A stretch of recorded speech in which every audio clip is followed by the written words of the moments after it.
ಶ್ರೀಮದ್ಭಾಗವತ ನಿತ್ಯ ಸತ್ಯವಾಗಿದೆ. ತಾಪತ್ರಯಗಳನ್ನು ಹೋಗಿಸುವಂಥ ಪರಬ್ರಹ್ಮ ವಸ್ತುವನ್ನು ಕುರಿತು ಬೋಧಿಸಿದೆ. ಬ್ರಹ್ಮಾನಂದ ಅನ್ನುವ ರಸದಿಂದ ತುಂಬಿರುವ ಈ ಭಾಗವತವೆಂಬ ಹಣ್ಣು ವೇದ ಅನ್ನುವ ಕಲ್ಪವೃಕ್ಷದಿಂದ ಶುಕಮುನಿ ಮೂಲಕ ನೆಲಕ್ಕೆ ಜಾರಿದೆ.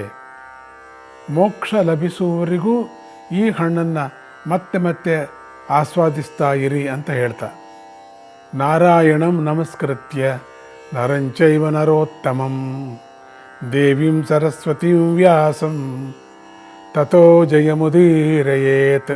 ಭಾಗವತದ ಮೂಲ ಪುರುಷನಾದ ನಾರಾಯಣನಿಗೆ ನಮಸ್ಕಾರ ಮಾಡಿ ಅದನ್ನು ರಚನೆ ಮಾಡಿದ.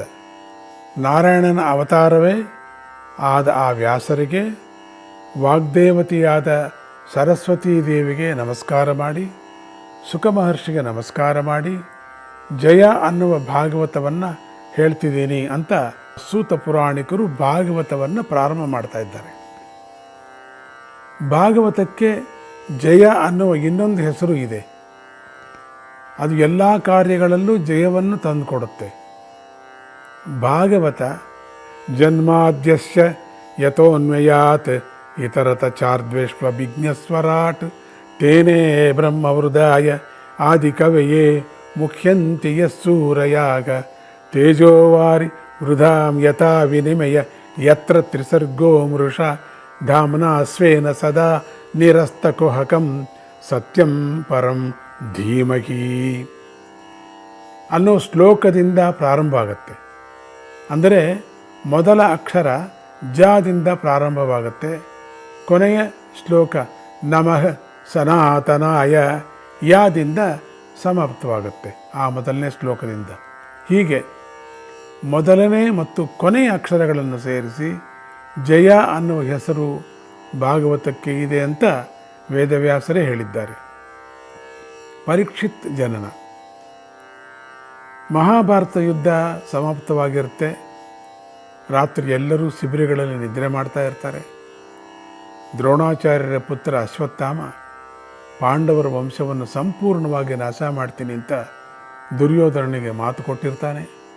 ಅದರ ಪ್ರಕಾರ ಮಧ್ಯರಾತ್ರಿಯಲ್ಲಿ ಪಾಂಡವರ ಬಿಡಾರಕ್ಕೆ ಹೋಗಿ ದ್ರೌಪದಿ 5 ಮಕ್ಕಳನ್ನು ಕೊಂದುಬಿಡ್ತಾನೆ. ಪುತ್ರ ಶೋಕಕ್ಕಿಂತ ದೊಡ್ಡ ದುಃಖ ಯಾವ ಜೀವಿಗೂ ಬೇರೆ ಇಲ್ಲ. ದ್ರೌಪದಿಗೂ ಅದೇ ಆಗತ್ತೆ. ಅವಳಿಗೆ ದುಃಖ ತಡೆಯಲಿಕ್ಕಾಗಲಿಲ್ಲ. ಅವಳ ಆಕ್ರಂದನವನ್ನು ನೋಡಿ ಅರ್ಜುನನು ಬಹಳ ವ್ಯಥೆ ಪಡ್ತಾನೆ. ಕೋಪೋದ್ರಿಕ್ತನಾಗ್ತಾನೆ. ಅಶ್ವತ್ಥಾಮನನ್ನು ಎಳೆದುಕೊಂಡು ಬಂದು ದ್ರೌಪದಿಯ ಪಾದದ ಬಳಿ ಅವನ ಶಿರಚ್ಛೇದನ ಮಾಡ್ತೀನಿ ಅಂತ ಪ್ರತಿಜ್ಞೆ ಮಾಡ್ತಾನೆ. ವೇಗದಲ್ಲಿ ಹೋಗಿ ಅಶ್ವತ್ಥಾಮನನ್ನು ಹಿಡಿದು ಪ್ರಾಣಿಯನ್ನು ಕಟ್ಟಿ ಹಾಕುವ ರೀತಿ ಹಗ್ಗದಲ್ಲಿ ಕಟ್ಟಿ ಹಾಕಿ ಎಳ್ಕೊಂಡು ಬರ್ತಾ ಇದ್ದಾನೆ. ಇದನ್ನು ನೋಡಿ ಶ್ರೀಕೃಷ್ಣ ಹೇಳ್ತಾನೆ, ಓ ಅರ್ಜುನ, ಇವನನ್ನು ಸಂಹಾರ ಮಾಡು. ನಿದ್ರೆಯಲ್ಲಿದ್ದ ನಿರಪರಾಧಿ ಮಕ್ಕಳನ್ನು ಇವನು ಕೊಂದಿದ್ದಾನೆ. ಧರ್ಮ ತಿಳಿದವರು ಇಂತಹ ಹೇಯ ಕೃತ್ಯ ಮಾಡಲ್ಲ. ದಯ ಇಲ್ಲದ ಈ ಮಹಾಪಾಪಿಯನ್ನು ಕೊಂದು ಹಾಕು ಅಂತ ಅರ್ಜುನನ ಧರ್ಮಬುದ್ಧಿಯನ್ನು ಪರೀಕ್ಷೆ ಮಾಡ್ತಾನೆ ಶ್ರೀಕೃಷ್ಣ. ಆದರೆ ತನ್ನ ಮಕ್ಕಳನ್ನು ಕೊಂದಿದ್ದರೂ ಗುರುಪುತ್ರನನ್ನು ಕೊಲ್ಲಕ್ಕೆ ಅರ್ಜುನನ ಮನಸ್ಸು ಒಪ್ಪಲ್ಲ. ಅವನನ್ನು ದ್ರೌಪದಿಗೆ ಒಪ್ಪಿಸ್ತಾನೆ. ಆದರೆ ಸಾಧ್ವೀಮಣಿಯಾದ ದ್ರೌಪದಿ ಶ್ರೀ ಸಹಜ ದಯಾದೃಷ್ಟಿ ಅನ್ನೋದಿರುತ್ತಲ್ಲ, ಕರುಳು, ಅವನನ್ನು ಸಾಯಿಸಕ್ಕೆ ಒಪ್ಪಲಿಲ್ಲ. ಹೀಗೆ ಹೇಳ್ತಾಳೆ, ಪತಿದೇವ, ನಿನ್ನ ಗುರುಗಳಾದ ದ್ರೋಣಾಚಾರ್ಯರು ಅಶ್ವತ್ಥಾಮನ ರೂಪದಲ್ಲಿ ಇಲ್ಲಿದ್ದಾರೆ. ದ್ರೋಣಾಚಾರ್ಯರ ಪತ್ನಿ ಕೃಪೆ ವೀರಮಾತೆಯಾಗಿ ಇನ್ನೂ ಬದುಕಿದ್ದಾಳೆ. ಧರ್ಮ ತಿಳಿದವರು ನೀವು ಗುರುವಂಶವನ್ನು ಪೂಜಿಸಬೇಕೇ ವಿನಃ ಗುರುವಂಶಕ್ಕೆ ದುಃಖವನ್ನು ಕೊಡಬಾರದು. ನನ್ನ ರೀತಿ ಇವನ ತಾಯಿಯೂ ಪುತ್ರಶೋಕವನ್ನು ಅನುಭವಿಸಬಾರದಲ್ವ ಅಂಥೇಳಿ ಅವನನ್ನು ಬಿಟ್ಟು ಬಿಡುವುದಕ್ಕೆ ಹೇಳ್ತಾಳೆ. ಈ ಉಪಪಾಂಡವರ ಸಾವಿಗೆ ಅವರ ಪೂರ್ವಜನ್ಮದ ವೃತ್ತಾಂತ ಇದೆ.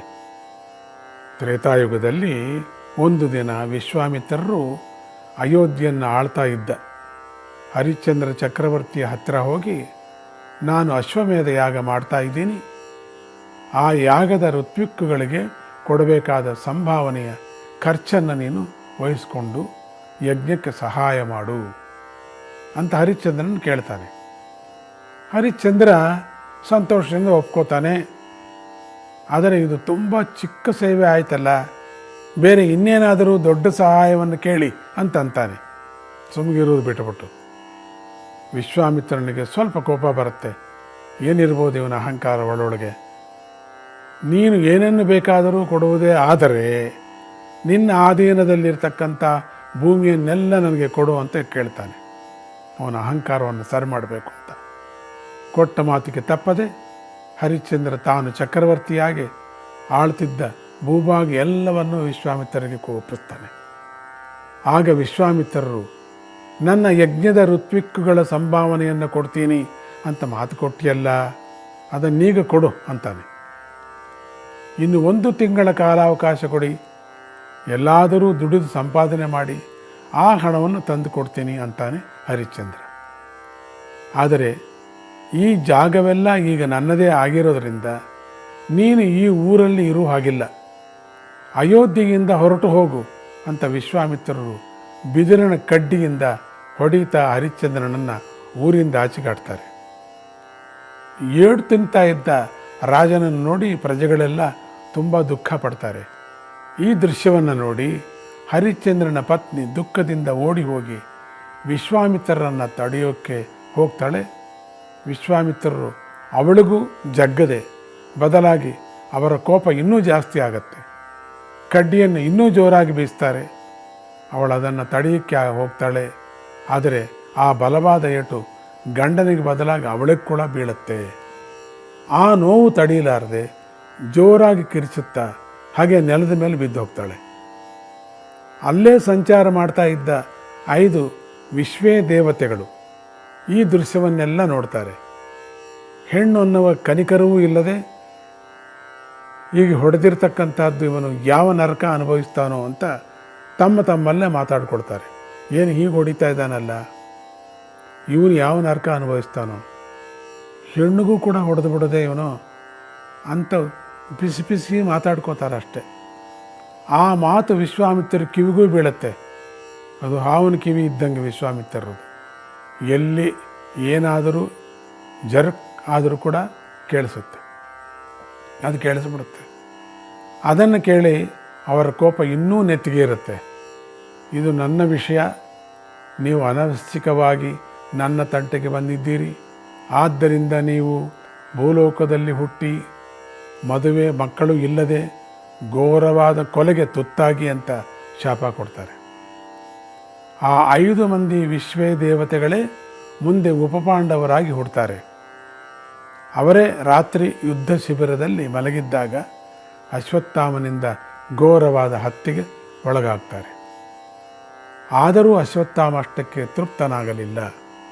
ಉತ್ತರೆಯ ಗರ್ಭದಲ್ಲಿ ಬೆಳೆಯುತ್ತಿದ್ದ ಅಭಿಮನ್ಯುವಿನ ಮಗುವನ್ನು ಕೊಂದು ಪಾಂಡವರ ಕುಡಿ ಹುಟ್ಟದೇ ಇರುವ ಹಾಗೆ ಮಾಡಬೇಕು ಅಂತ ಬ್ರಹ್ಮಾಸ್ತ್ರವನ್ನು ಪ್ರಯೋಗ ಮಾಡ್ತಾನೆ.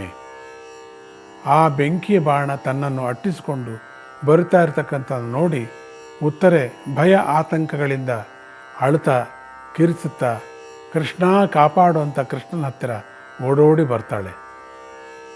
ಪಾಹಿ ಪಾಹಿ ಮಹಾಬಾಹೋ ದೇವದೇವ ಜಗತ್ಪತೆ ನಾಣ್ಯಂ ತ್ವದಭಯಂ ಪಶ್ಯೇ ಯತ್ರ ಮೃತ್ಯು ಪರಸ್ಪರಂ. ಈ ಬೆಂಕಿಯ ಬಾಣ ನನ್ನನ್ನು ಅಟ್ಟಿಸಿಕೊಂಡು ಬರ್ತಾ ಇದೆ, ಇದರಿಂದ ನನಗೇನಾದರೂ ಚಿಂತೆ ಇಲ್ಲ, ಆದರೆ ನನ್ನ ಗರ್ಭದಲ್ಲಿರುವ ಮಗುವನ್ನು ರಕ್ಷಣೆ ಮಾಡು ಅಂತ ಬೇಡ್ಕೊಳ್ತಾಳೆ. ಕೃಷ್ಣ ಅಂತ ಹೇಳಿದ ಕೂಡಲೇ ಕೃಷ್ಣ ಸೂಕ್ಷ್ಮ ದೃಷ್ಟಿಯಿಂದ ನೋಡ್ತಾನೆ.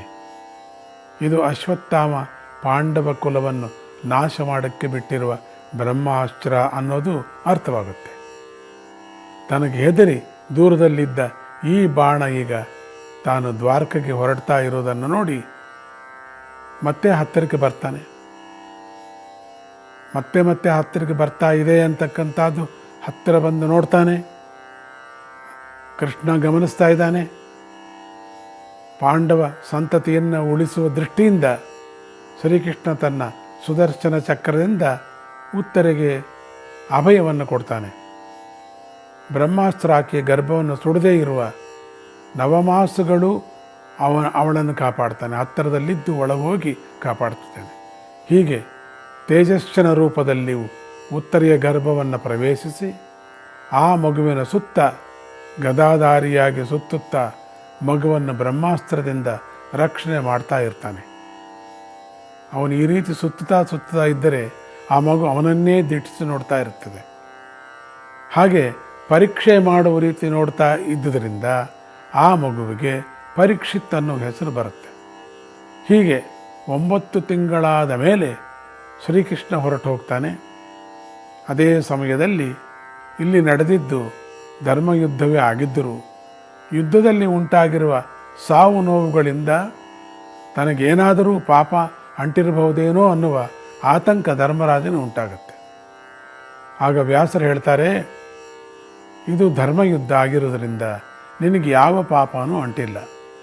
ಆದರೆ ನಿನ್ನ ಮನಸ್ಸಿನಲ್ಲಿ ಅಂತಹ ಅನುಮಾನ ಬಂದಿದ್ದೇ ಒಂದು ಪಾಪ. ಅದರ ಪರಿಹಾರಕ್ಕಾಗಿ ಅಶ್ವಮೇಧ ಯಾಗವನ್ನು ಮಾಡುವಂಥ ಆದೇಶ ಮಾಡ್ತಾರೆ. ಈ ಅಶ್ವಮೇಧ ಯಾಗಕ್ಕೋಸ್ಕರ ಧರ್ಮರಾಜ ಶ್ರೀಕೃಷ್ಣನನ್ನು ದ್ವಾರಕೆಯಿಂದ ಕರೆಸ್ತಾನೆ. ಅದೇ ಸಮಯಕ್ಕೆ ಸರಿಯಾಗಿ ಉತ್ತರೆಗೆ ಪ್ರಸವ ಆಗತ್ತೆ. ಆದರೆ ಮಗು ಹುಟ್ಟುವಾಗಲೇ ಸತ್ತೋಗಿರುತ್ತೆ. ತಕ್ಷಣ ಧರ್ಮರಾಜ ಶ್ರೀಕೃಷ್ಣ ಹತ್ತಿರ ಹೋಗಿ ಮಗುವಿನ ವಿಚಾರ ಹೇಳ್ತಾನೆ. ತಕ್ಷಣ ಶ್ರೀಕೃಷ್ಣ, ನಾನು ದ್ವಾರಕೆಯಿಂದ ಬಂದಿದ್ದೆ, ಇದಕ್ಕೋಸ್ಕರ ಮಗು ಎಲ್ಲಿ ಅಂತ ಧಾವಿಸಿ ಬರ್ತಾನೆ. ಶ್ರೀಕೃಷ್ಣ ಹೇಳ್ತಾ ಇದ್ದಾನೆ, ನಾನು ಅಶ್ವಮೇಧ ಯಾಗ ನೆಪದಲ್ಲಿ ಇಲ್ಲಿಗೆ ಬಂದಿದ್ದೇನೆ. ಆದರೆ ನಾನು ಬಂದ ಮೂಲ ಕಾರಣವೇ ಈ ಮಗುವನ್ನು ಬದುಕಿಸೋದಕ್ಕೋಸ್ಕರ ಅಂತ. ಉತ್ತರೆ ದುಃಖದಿಂದ ಬಿಕ್ಕಿ ಬಿಕ್ಕಿ ಅಳ್ತಾ ಇರ್ತಾಳೆ. ಎಲ್ಲರೂ ಕೃಷ್ಣನ ಪವಾಡದಿಂದ ಮಗು ಬದುಕುತ್ತೇನೋ ಅನ್ನುವ ಅಭಿಲಾಷೆಯಿಂದ ಎದುರು ನೋಡ್ತಾ ಇರ್ತಾರೆ. ಕೃಷ್ಣ ಮಗುವಿನ ಮುಂದೆ ಬಂದು ನಿಂತು, ನನ್ನ ಅವತಾರದಲ್ಲಿ ನಾನು ಇದುವರೆಗೆ ಯಾರಿಗೂ ಅನ್ಯಾಯ ಮಾಡಿಲ್ಲ, ಯಾವ ರೀತಿಯ ಕೆಟ್ಟ ಕೆಲಸವನ್ನು ಮಾಡಿಲ್ಲ, ಸತ್ಯ ಧರ್ಮ ನಿಷ್ಠೆಯಿಂದ ನಡೆದುಕೊಳ್ತಾ ಕಳಂಕರಹಿತನಾಗಿದ್ದೀನಿ, ಕಳ್ಳತನ ಮಾಡಿಲ್ಲ, ಸುಳ್ಳು ಹೇಳಿಲ್ಲ, ಭೂಭಾರ ಇಳಿಸೋಕ್ಕೋಸ್ಕರ ಜೀವಿಗಳ ಆತ್ಮೋದ್ಧಾರಕ್ಕೋಸ್ಕರ ನಾನು ಅವತರಿಸಿರುವುದು ನಿಜವೇ ಆಗಿದ್ದರೆ ಈ ಸತ್ತಿರುವ ಮಗು ಬದುಕಲಿ ಅಂತಾನೆ. ತಕ್ಷಣ ಆ ಮಗು ಬದುಕುತ್ತೆ, ಕೈಕಾಲು ಬಡಿಯುತ್ತೆ. ಎಲ್ಲರೂ ಆಶ್ಚರ್ಯಚಕಿತರಾಗ್ತಾರೆ. ಕೆಲವು ಅಜ್ಞಾನಿಗಳು ಶ್ರೀಕೃಷ್ಣ ಬಾಲ್ಯದಲ್ಲಿ ಬೆಣ್ಣೆಯನ್ನು ಕದಿಲಿಲ್ವೇ, ಕಳ್ಳಕೃಷ್ಣ ಅಂತ ಇಂದಿಗೂ ಕರೀತಾರೆ. ಆದರೆ ಇದಕ್ಕೆ ನಮ್ಮ ಮಾತೆ ಜಯಲಕ್ಷ್ಮಿಯವರು ರಚಿಸಿರ್ತಕ್ಕಂಥ ಭಾಗವತ ಕೀರ್ತನೆಯಲ್ಲಿ ಬೆಣ್ಣೆ ಕದಿಯಲಿಲ್ಲ ಮನಸ್ಸಿನ ಪಾಪ ಕದ್ದನಂತೆ, ಎಷ್ಟು ಚೆನ್ನಾಗಿದೆ ಆ ಕೀರ್ತನೆ ಅನ್ನುವ ವರ್ಣನೆ ನೀಡಿರುವ ಸಾಲು ನಮಗೆ ಜ್ಞಾಪಕಕ್ಕೆ ಬರ್ತಾ ಇದೆ. ಪಾಂಡವರ ವಂಶದ ಕುಡಿ ಉಳಿದ ಸಂತಸದಲ್ಲಿ ಧರ್ಮರಾಜ ಅಪಾರ ಧನಕನಕಗಳನ್ನೆಲ್ಲ ದಾನ ಮಾಡ್ತಾನೆ. ಇಲ್ಲಿ ಧರ್ಮರಾಜ ಮಾಡಿದ ದಾನದಲ್ಲಿ ವಿಶೇಷತೆ ಇದೆ. ಮಗು ಹುಟ್ಟಿದ ಮೇಲೆ ಪುರುಡು ಕಳೆಯುವವರೆಗೆ ಮೈಲಿಗೆ ಇರುತ್ತೆ ಅಲ್ವೇ, ಮೈಲಿಗೆಯಲ್ಲಿ ದಾನ ಮಾಡಿದರೆ ಏನು ಪ್ರಯೋಜನ ಅಂತ ಕೆಲವರು ಅನುಮಾನ ಪಡ್ತಾರೆ. ಆದರೆ ಮಗು ಹುಟ್ಟಿದ ಕ್ಷಣದಿಂದ ಹೊಕ್ಕಳ ಬಳ್ಳಿ ಕತ್ತರಿಸುವವರೆಗೆ ಮೈಲಿಗೆ ಪ್ರಾರಂಭ ಆಗೋದಿಲ್ಲ. ಆ ಸಮಯವನ್ನು ಪ್ರಜಾತೀರ್ಥ ಪುಣ್ಯಕಾಲ ಅಂತಾರೆ. ಆ ಸಮಯದಲ್ಲಿ ಅನ್ನದಾನವನ್ನು ಸಹ ಮಾಡಬಹುದು. ಆ ಸಂದರ್ಭದಲ್ಲಿ ಮಾಡುವ ದಾನ ಧರ್ಮಗಳಿಗೆ ಅಪಾರ ಅಕ್ಷಯ ಫಲ ಸಿಗುತ್ತೆ. ಆದ್ದರಿಂದಲೇ ಧರ್ಮರಾಜ ಆ ಸಂದರ್ಭದಲ್ಲಿ ಅನೇಕ ದಾನ ಧರ್ಮಗಳನ್ನು ಮಾಡ್ತಾನೆ. ಬ್ರಾಹ್ಮಣರೆಲ್ಲ ಸೇರಿ ಮಗುವಿಗೆ ಜಾತಕ ಕರ್ಮಾದಿಗಳನ್ನು ಮಾಡಿ ವಿಷ್ಣುವಿನ ಅನುಗ್ರಹದಿಂದ ಹುಟ್ಟಿದ್ದರಿಂದ ವಿಷ್ಣುರಾತ ಅಂತ ಹೆಸರಿಡ್ತಾರೆ. ಯಾವುದೇ ಜೀವಿಯ ಜನ್ಮಕ್ಕೆ ಭಗವಂತನೇ ಸಾಕ್ಷಿ. ಅವನ ಅನುಗ್ರಹ ಇಲ್ಲದೆ ಹುಲ್ಲು ಕಡ್ಡಿಯೂ ಅಲುಗುವುದಿಲ್ಲ ಅಂದಮೇಲೆ ಅವನ ಅನುಮತಿ ಇಲ್ಲದೆ ಯಾವ ಜೀವಿ ತಾನೇ ಹುಟ್ಟಕ್ಕೆ ಸಾಧ್ಯ? ಪ್ರತಿ ಜೀವಿಯೂ ಜನನಕ್ಕೆ ಅವನ ಅನುಗ್ರಹ ಇದ್ದೇ ಇದೆ ಅನ್ನುವುದನ್ನು ಪ್ರತಿಯೊಬ್ಬರೂ ಗ್ರಹಿಸಬೇಕು. ಅವನ ಅನುಗ್ರಹ ಇದ್ದೇ ಇದೆ ನಾರಾಯಣ ನಾರಾಯಣ ಹರೇ ಕೃಷ್ಣ.